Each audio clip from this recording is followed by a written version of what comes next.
So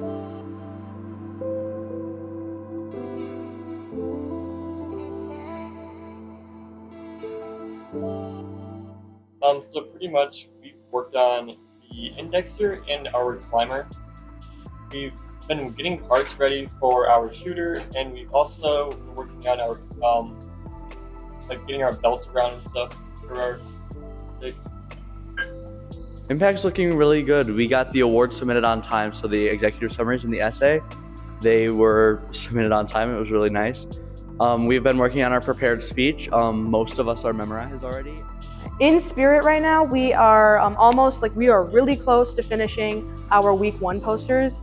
We've finished outlining and coloring all of our posters, and we're really excited to give these out to the teams and just see their reactions.